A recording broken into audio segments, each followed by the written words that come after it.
দিনে ৮ নং দক্ষিণ চরবংশী ইউনিয়ন বাংলাদেশ জামাত ইসলামী কর্তৃক আয়োজিত আলোচনা সভার সম্মানিত সভাপতি, ইউনিয়নের সম্মানিত আমির মাস্টার লুৎফর রহমান সাহেব, আমাদের সম্মানিত সেক্রেটারি, আমাদের সম্মানিত রোকন ভাইরা, কর্মী ভাইরা, আসসালামু আলাইকুম রহমতুল্লাহি ওয়া বারাকাতুহু। স্বাধীনতা দিবসের আলোচনায় বেশ বিভিন্ন দিক থেকে অনেকগুলি কথা আসছে। তন্মধ্য থেকে আমি যে বিষয়টাকে খুব বেশি গুরুত্ব দিতে চাই, আমরা স্বাধীনতা অর্জন করেছি কি জন্য? বৈষম্য, আমাদের দেশে বৈষম্য হচ্ছে, পাকিস্তান আমাদের উপরে এই বৈষম্য আমাদের উপরে তারা আরোপণ করেছেন। আমরা এই বৈষম্য থেকে মুক্তি পাই, এই জন্যই তো আমরা স্বাধীনতা চেয়েছি এবং আমরা স্বাধীনতা অর্জন করেছি। আমরা স্বাধীনতা অর্জন করেছি ঠিকই, কিন্তু আমরা কিসের স্বাধীনতা অর্জন করেছি? আমরা কি আমাদের যেই বৈষম্যের কথা এতদিন বলে আসছি, অর্থনৈতিক বৈষম্যের সেই স্বাধীনতা কি আমরা পেয়েছি? আমরা আমাদের সাংস্কৃতিক যে স্বাধীনতার কথা আমরা বলছি, আমরা কি আমাদের সেই এই সংস্কৃতির স্বাধীনতা আমরা পেয়েছি? ভৌগোলিক একটা স্বাধীনতা পেয়েছি আমরা, যে এটা কাছার চর, এটা লক্ষ্মীর চর, এই একটা ভৌগোলিক স্বাধীনতা আমরা পাইছি। কিন্তু মূল যেই স্বাধীনতার স্পিরিট, সেই স্পিরিট আমরা আজও পাই নাই। আজও আমরা দেখতে পাই যে আমাদের দেশের ভূমিদস্যুরা আমাদের 18 কোটি মানুষের এই ভূমি তারা আত্মসাৎ করে এখনো তারা খাচ্ছে।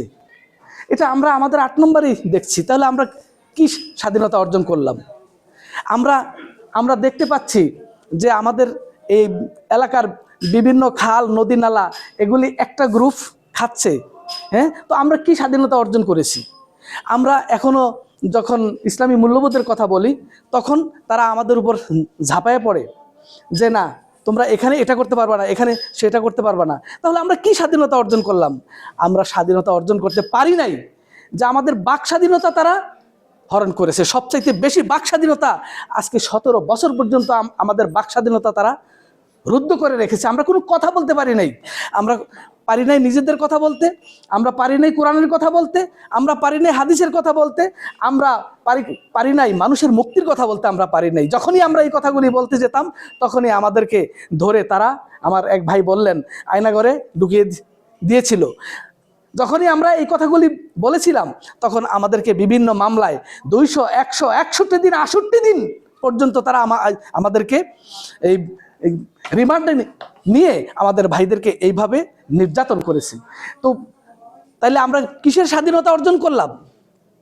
এই স্বাধীনতার বিষয়ে আমাদের এই মুরব্বী কি যেন, ওই যে বীর উত্তম কাদের সিদ্দিকী, তিনি বলছেন বাংলাদেশ জামাত ইসলামী যেই কথাটা আজ থেকে 50 বছর আগে বুঝেছে, আমরা সেই কথাটা বুঝেছি 50 বছর পরে।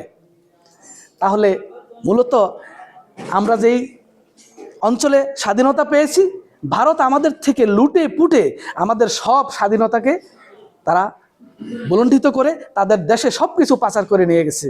আলোচনার বিষয়গুলো আমরা, আমাদের উপর যারা এই মিথ্যা তহমত দেয়, তারাও আদালতে আখেরাতে উঠবে, আমরাও আদালতে আখেরাতে উঠব। সেদিন প্রমাণ হবে তাদের কথা কতটুকুন সত্য, আমাদের কথা কতটুকুন সত্য। আল্লাহ তাআলা আমাদেরকে যে স্বাধীনতার জন্য আমার ভাইয়েরা প্রাণ দিল, রক্ত দিল, শাহাদাত বরণ করলো, তাদের শাহাদাত কবুল করুন।